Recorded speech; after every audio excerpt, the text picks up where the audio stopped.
Shalom, kembali lagi dengan saya Yefta Tri Elnatan Nadia, kelas 12 MIPA 1, Sekolah SMA Negeri 23 Batam. Nah, kali ini saya akan membahas mengenai mata pelajaran Pendidikan Agama Kristen kelas 12 di bab 1 semester 1. Dengan guru mata pelajaran Ibu Puput Indah Wulansari SPD. Saya akan membawa judul pelajaran yaitu Pendidikan Agama Kristen tentang Hak Asasi Manusia. Di dalam video ini, saya akan membawakan sebuah tragedi atau peristiwa yang menunjukkan adanya pelanggaran HAM. Salah satu tragedi atau peristiwanya yaitu tragedi di Paniai, Papua. Peristiwa ini terjadi pada tanggal 7 sampai 8 Desember 2014. Kejadian ini merupakan peristiwa pelanggaran HAM yang pertama di awal-awal masa jabatan Jokowi sebagai presiden. Peristiwa ini sudah ditetapkan sebagai pelanggaran HAM berat oleh Komnas HAM pada saat itu. Peristiwa ini bermula pada tanggal 7 Desember di tengah malam saat sebuah mobil berwarna hitam sedang melaju dari kota Enora menuju kota Madi yang diduga dikendarai oleh 2 oknum anggota TNI. Dan mobil tersebut dihentikan oleh 3 remaja sipil yang berada di daerah itu untuk menyuruh atau mengarahkan pengendara mobil untuk menyalakan lampu mobil karena pada saat itu warga sedang mengetatkan keamanan jelang acara Natal pada saat itu. Dan ketiga remaja tersebut menahan mobil mereka. Tidak diterima ditahan oleh 3 remaja, terduga anggota TNI tersebut kembali ke markas TNI. Dan kemudian mereka mengajak beberapa anggota TNI lainnya kembali ke Togokutu di mana tempat 3 remaja tadi tersebut menghentikan mereka dan menjumpai 3 remaja tersebut. Mereka pun kembali sana dan mengejar 3 remaja tadi. 2 orang lari. Sebelumnya, ketika 3 remaja tersebut melihat banyak anggota TNI datang menghampiri mereka pada ketakutan dan 2 orang lari, 1 tidak dapat lari karena sudah tertangkap. Yang 1 ini dipukuli hingga babak belur. Beberapa selang saat kejadian sampai selesai, warga lalu membawa anak yang terluka tadi ke rumah sakit. Keesokan paginya, warga Paniai pun berkumpul.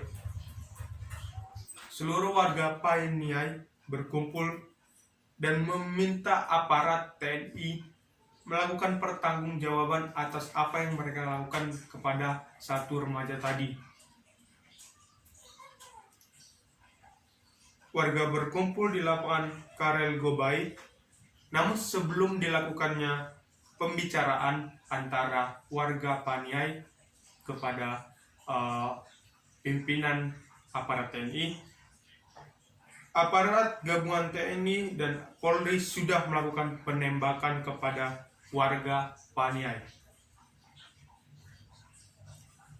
Di dalam penembakan tersebut, 4 orang tewas di tempat, 13 terluka, dilarikan ke rumah sakit, dan pada saat di rumah sakit 1 orang akhirnya meninggal dalam perawatan di rumah sakit Mahdi di Papua. Inilah ke-5 orang yang tewas dalam tragedi penembakan tersebut. Dari 5 orang ini, mereka merupakan pelajar, mereka semua merupakan pelajar. Nah, ketika melihat kejadian tersebut, pasti kita sudah mengetahui, kita sudah merasa bahwa tragedi tersebut merupakan salah satu bentuk dari pelanggaran HAM. Mengapa? Karena warga sipil yang tidak melakukan apa-apa, warga sipil yang tidak tahu tentang apa-apa, yang mereka sedang menjalankan kegiatan mereka, menjalankan tugas mereka, mereka ditindas, mereka diserang oleh aparat TNI.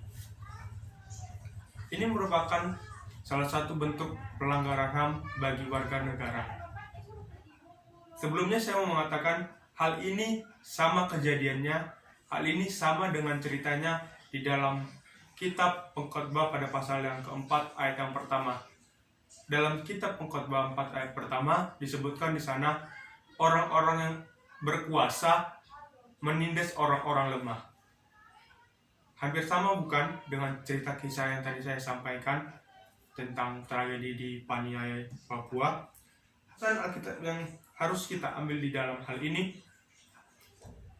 janganlah kita berbuat semau kita. Janganlah kita berbuat seenak kita.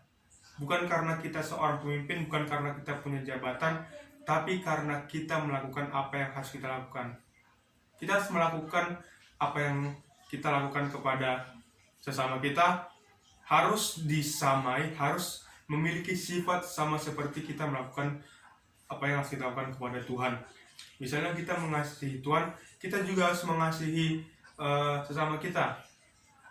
Kita mengasihi Tuhan, kita harus menolong sama kita. Kita mengasihi Tuhan, kita tidak boleh menindas orang-orang yang ada di sekitar kita. Apalagi orang-orang yang di bawah kita, orang-orang yang lemah. Kenapa? Karena kita dan orang-orang ada di sekitar kita merupakan wujud dari Tuhan. Kita sama seperti Tuhan. Dalam Kejadian pasal yang pertama ayat yang 27 dikatakan kita adalah gambar dari Tuhan. Kita segambar dan serupa dengan Allah. Apa yang kita lakukan kepada Tuhan? Kita mengasihi Tuhan, wajibnya kita juga mengasihi manusia. Kalau kita mengasihi Tuhan, tapi kita tidak mengasihi manusia, kita menindas mereka, kita menyakiti mereka, itu sama saja kita bohong. Kita melawan perintah Allah. Jangan sampai kita melakukan hal itu ya teman-teman.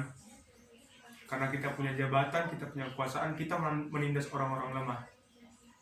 Tapi hendaklah kita melakukan apa yang sama seperti kita lakukan kepada Tuhan. Kita mengasihi Tuhan, hendaknya kita juga mengasihi orang-orang yang ada di sekitar kita, sesama kita, dan orang-orang yang lemah. Kita harus mengasihi mereka. Kita jangan menghancurkan hak asasi mereka. Kita jangan sampai menjatuhkan hak mereka. Kita harus sama-sama saling membangun, saling mengasihi kita. Itu dia teman-teman yang dapat saya sampaikan pada kesempatan video kali ini.